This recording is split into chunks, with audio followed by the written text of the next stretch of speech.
On May 20th, 2019, President Xi Jinping came to Yudu County in Jiangxi to pay tribute at the monument marking the start of the long march of the Central Red Army.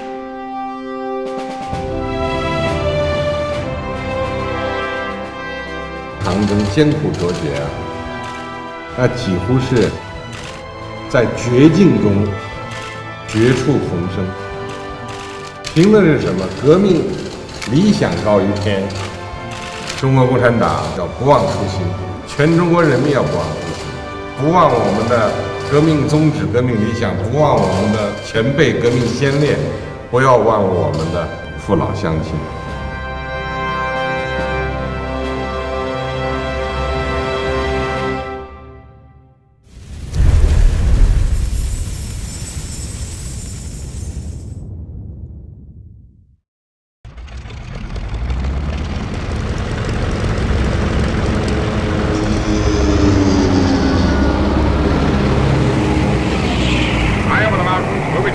With the air forces of President Jiangxi.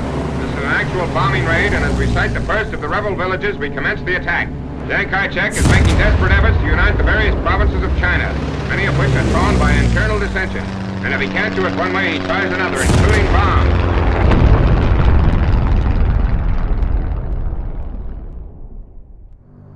After 4 failed efforts at encirclement and eradication, the KMT army sped up its 5th such attempt, targeting the CPC's Central Revolutionary Base area. Tier upon tier, over 3,000 blockhouses were erected to enclose the Red Army and its base area like a spiderweb. Chiang Kai-shek made an analogy. He said the CPC's revolutionary base area was like a pond in which the soldiers of the Red Army were stranded like fish. The KMT's web of blockhouses, meanwhile, would act like a giant net made to catch the fish as the pond was drained.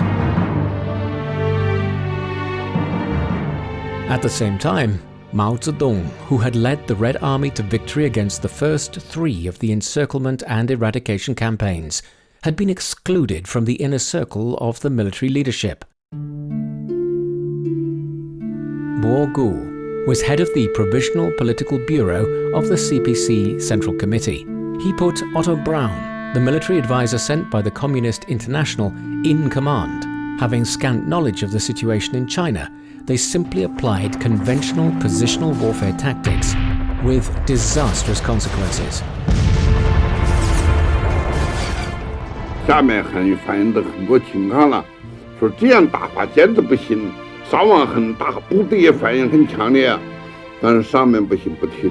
彭德怀骂这个李德叫湖南话，叫“宰卖牙田心不疼”，就是宰就是儿子，牙就是父亲，儿子卖父亲的田呢，心不痛。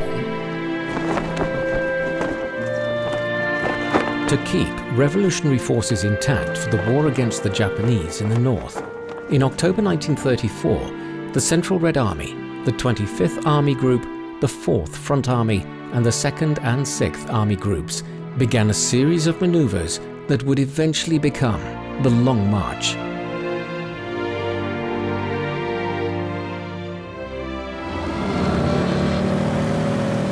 The KMT set up 4 defensive lines in anticipation of Central Red Army attacks to break the siege.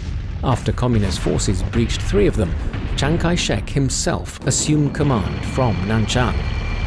He sent an army of 400,000 to both sides of the Xiangjiang River, attempting to wipe out the Red Army in one fell swoop.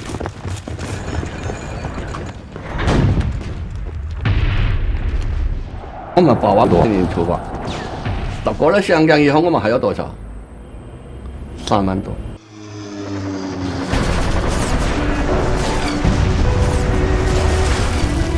To provide cover for the main force, the 34th Division fought as a rear guard for the entire army and ended up losing most of its men.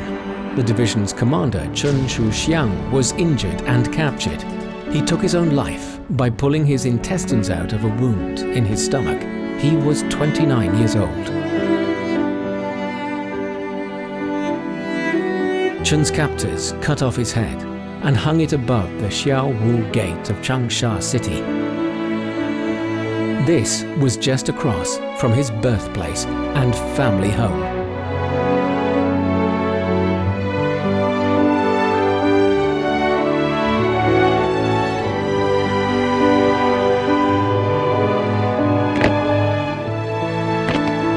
Over the past few decades, at the site of the Battle of Jiangxi River, remains of fallen soldiers of the Red Army have been discovered one after another.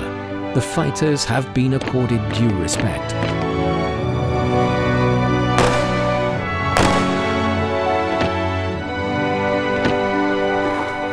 Upon the graves of these hitherto unrecognized heroes are rocks of various shapes.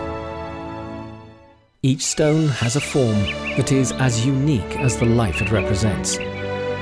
They were war heroes, as well as sons, husbands, fathers, and brothers.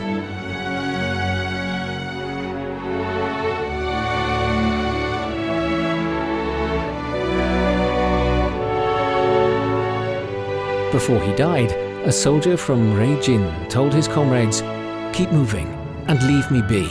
Let us know when you've won your victory."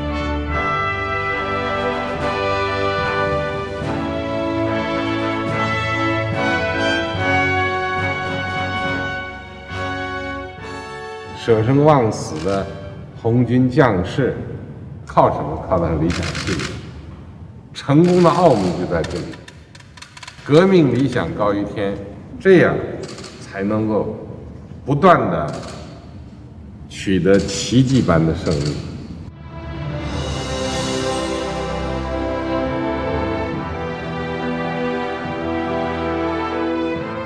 In January 1935, events took another historic turn in Zunyi, Guizhou province, when the CPC Central Committee held an enlarged meeting of the Politburo. Mao Zedong was co-opted to the Standing Committee of the Political Bureau. After the meeting, Jiang Wenqian replaced Wu Gu as General Secretary. A triumvirate made up of Mao Zedong, Zhou Enlai, and Wang Jiaxiang was put in charge of all military operations. The Zunyi Conference established Mao Zedong as the de facto leader of the CPC and Red Army. Marxism became the party's guiding ideology.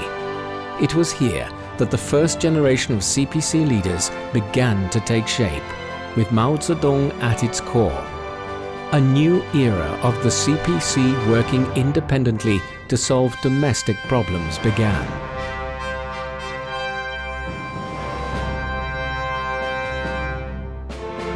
The Zunyi Conference had, at a critical moment, saved the party, the Red Army, and the Chinese Revolution.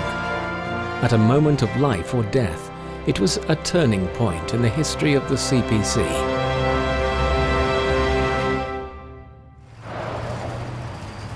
On September 3, 1963, when receiving Indonesian guests, Mao Zedong made an enlightening remark. Having a teacher bears its pros and cons, he said. To read and write and think by oneself also leads to the truth. It took us decades to understand the situation of China, and the Zunyi Conference was when we first learned the importance of standing on our own feet.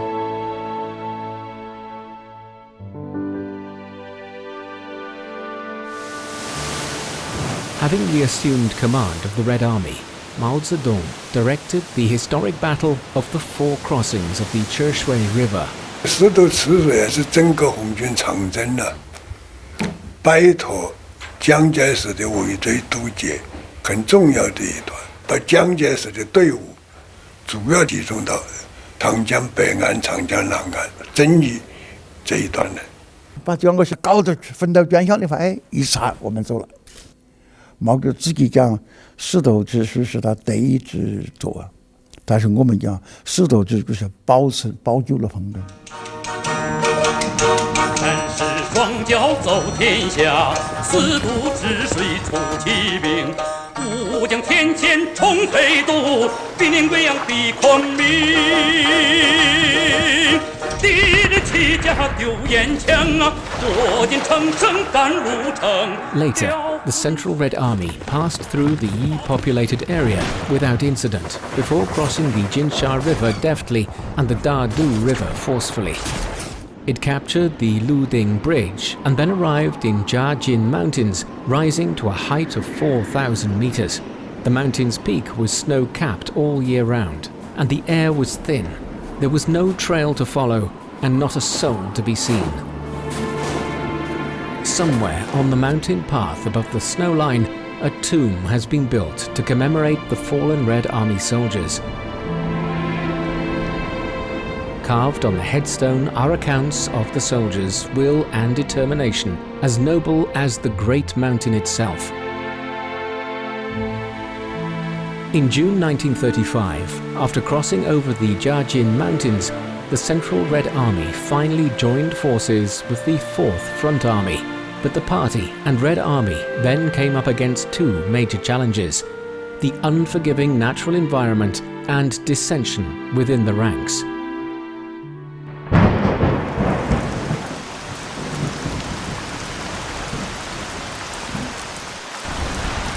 The grasslands that the Red Army now found itself on were between the Qinghai-Tibet Plateau and the Sichuan Basin, at an altitude of over 3,500 meters. It was a sparsely populated area of marshes and unpredictable weather. To evade enemy encirclement, there was no choice but to march north through the grasslands. 毛主席他讲，蒋委员长啊，估计我们不敢冒这个险，我们偏要冒这个险。 Though successful, the maneuver was achieved at extremely high cost. Under harsh conditions, the grasslands crossing became a grueling high-altitude expedition.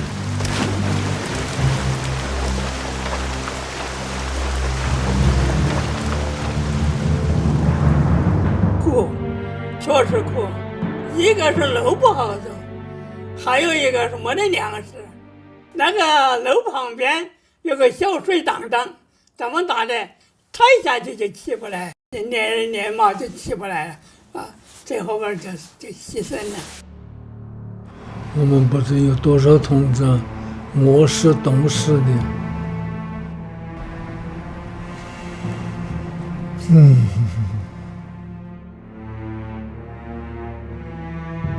还有的什么呢？中间有一堆火灰，周围呢有一圈尸体。 就是说，天气很冷，人们都在那儿捡烤火，最后都冻死了。哎呦，看到难受啊！所以我们那个时候只好是挥泪惜别战友。大家看到都难受啊！死那么多人，那都是真正的革命家。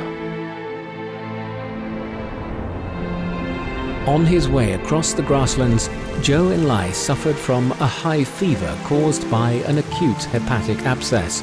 Chen Geng and young Li San volunteered to carry him all the way on a stretcher.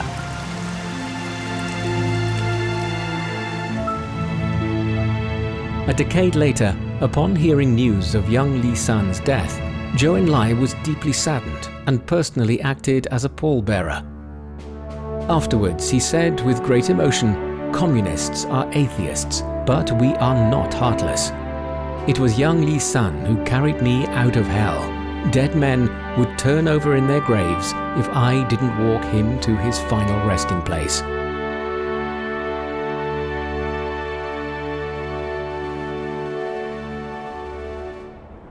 In the living hell that Zhou referred to, fighters were dropping in their thousands.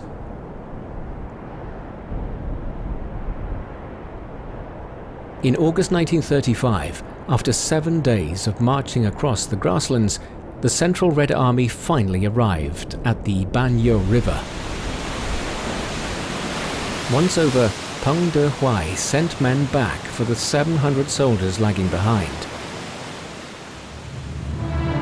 The men looked through binoculars and saw the soldiers sitting still, back to back. It wasn't until they came close enough that they discovered the soldiers had all stopped breathing. The incident marked the biggest loss of life during the grasslands traverse. To this day, the 700 martyrs remain where they fell, the relentless roar of the Banyo River accompanying their voyage into eternity, their names and deeds proclaimed in glory forever.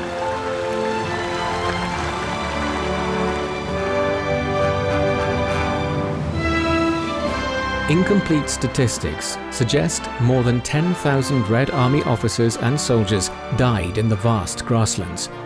Local Tibetans now refer to the wildflowers that flourish in the area as Red Army blossoms.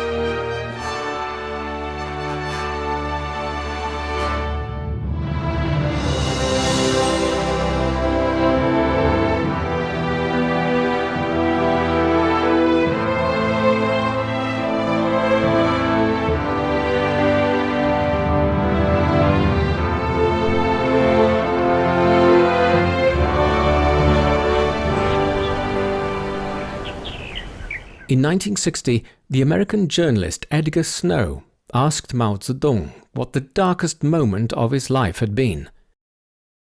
Mao answered, "The fight against Jiang Tao when crossing the grasslands in the Long March of 1935.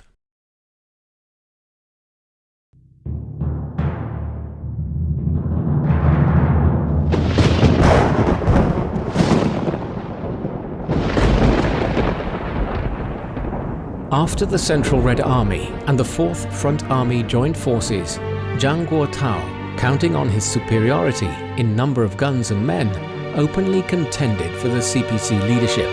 四反面积的量大，怎样的混觉小了，就起了野心了，就想担任头头。 At a Politburo meeting convened in Lianghekou, Sichuan province, the CPC Central Committee's political bureau decided to march north. Contradicting them, Jiang Tao insisted on heading south in an attempt to establish an alternative central leadership. On September 9, 1935, Mao Zedong and other leaders made a prompt decision to head north, leading the 1st, the 3rd Armies and the Military Commission. After pushing through the narrow mountain pass at Lazikou, they exited the Yangtze River Basin and entered the Yellow River Basin. At the time, Mao and his comrades had no idea that on the Los Plateau, hundreds of kilometers away, the party's revolutionary forces had been continuously growing in strength. Beginning in 1931, comrades Liu Zhedang, Xie Zicheng and Xi Zhongxun led the 26th and 27th Red Army groups. Through a long and strenuous effort, and with the support of many locals, they established the Jiangxi Gansu Revolutionary Base. In November 1934, the 25th Red Army Group, led by Cheng Zihua and Xu Haidong, left the Hubei, Hunan, Jiangxi Revolutionary Base area and made its own long march to arrive in the Jiangxi Gansu Revolutionary Base area. The military situation in North Jiangxi was published on a newspaper. In Hadapu, a small town in South Gansu, a man who had travelled a great distance to read the news was none other than Mao Zedong himself. 是第一呢，马这个陕北的风景，哎，一看知道，哎呦，陕北有风景呐，大家高兴得很呢。 Early October 1935, from high up in the Liupan Mountains, Mao Zedong, who was then leading the Red Army on a rapid march to North Jiangxi, could almost see the vast Los Plateau down below. The sky is high, the clouds are pale. We watch the wild geese vanish southward. If we fail to reach the Great Wall, we are not men. We who have already measured 20,000 li. High on the crest of Mount Liupan, red banners wave freely in the west wind. Today we hold the long cord in our hands. When shall we bind fast the grey dragon?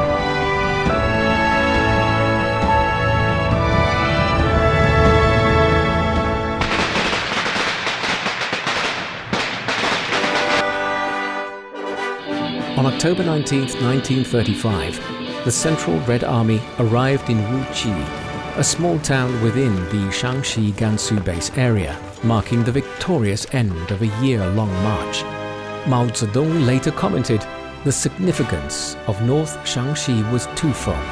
One, it was the destination of the Long March. And two, it was the starting point of the war of resistance against Japanese aggression. Without it, there would have been no victory for the Chinese Revolution. On their journey south, meanwhile, Zhang Guotao and his troops suffered from heavy attacks by the KMT army. Finally, at the insistence of Zhu De, He Long and Ren Bishe, they joined forces with the Second Front Army and headed north. Li Zhongchuan, a political officer of the Fourth Front Army, met his mother before crossing the high grasslands. 9 members of the Li family were revolutionary fighters. His father had died fighting against the KMT forces. His mother, 54-year-old Wang Lixue, enlisted herself and her children in the Red Army. Mortally ill, she cast a lengthy gaze upon her son but said nothing. After completing the crossing, Li Zhongchuan was told by his younger brother that their mother had not made it. She had been buried in the grasslands.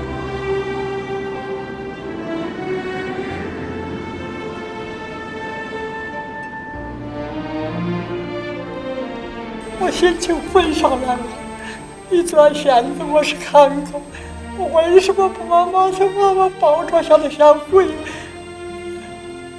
我说弟弟妹妹，我说我们现在已经是没有爸爸妈妈的孩子了，但是我们的山地还有更伟大的母亲，我们的党员，我们的毛主席，我们去找他老人家。In October 1936, the Second and Fourth Front Armies arrived at Huining and Jiangtaibu in Gansu, where they joined forces with the First Front Army. The link-up of the 3 main Red Army forces marked the triumphant end of the Long March. The Red Army, having fought some 600 battles, crossed over 40 mountains and nearly 100 rivers, was in its own right a legend in the history of warfare.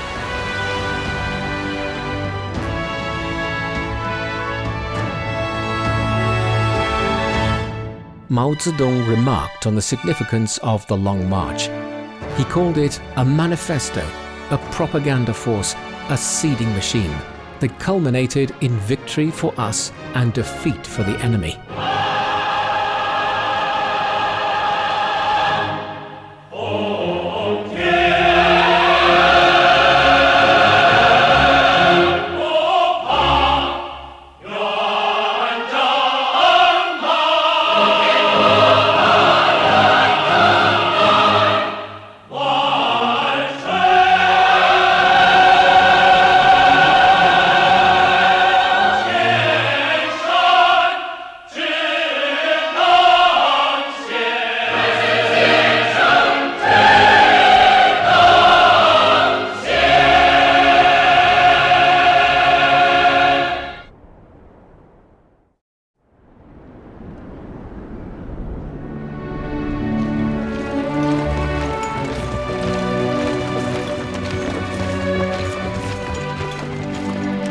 After arriving in North Jiangxi, Li Zhongchuan and his siblings took a family photo without their mother.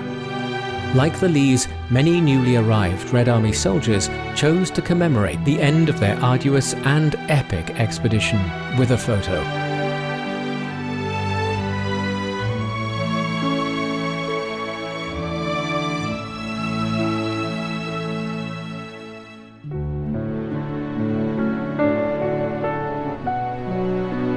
In 1936, the American journalist Edgar Snow also took a photo of Mao Zedong. It was a world debut for the leader of the CPC and the Red Army.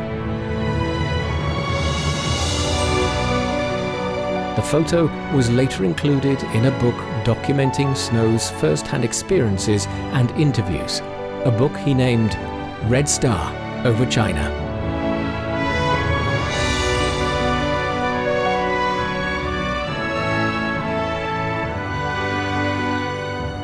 Also included in the book are a great number of photos of Red Army soldiers who, having narrowly escaped death, were about to march towards the front to fight the Japanese. Their clothes were ragged, but their spirits were high, simply because they believed that, having survived the long march, there was no force on earth that could stop them.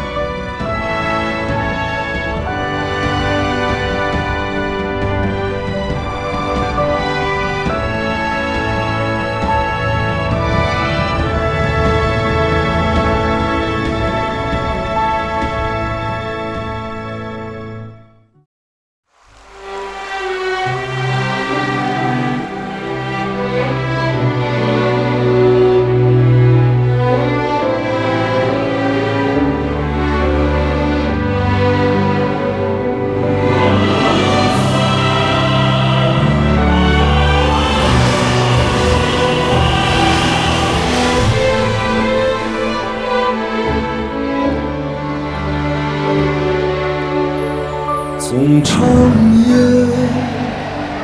到日出，走过千山万水的路，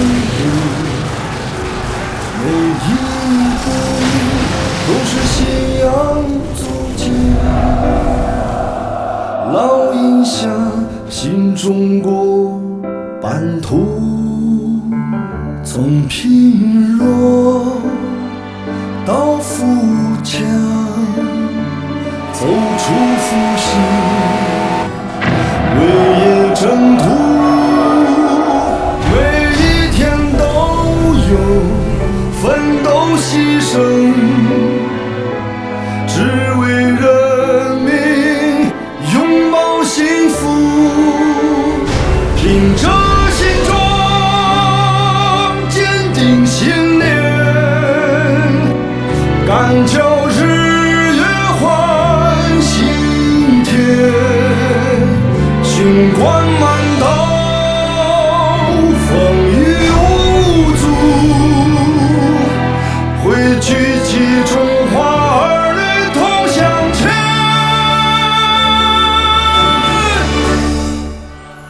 从贫弱到富强，走出复兴，为业征途，每一天都有奋斗牺牲。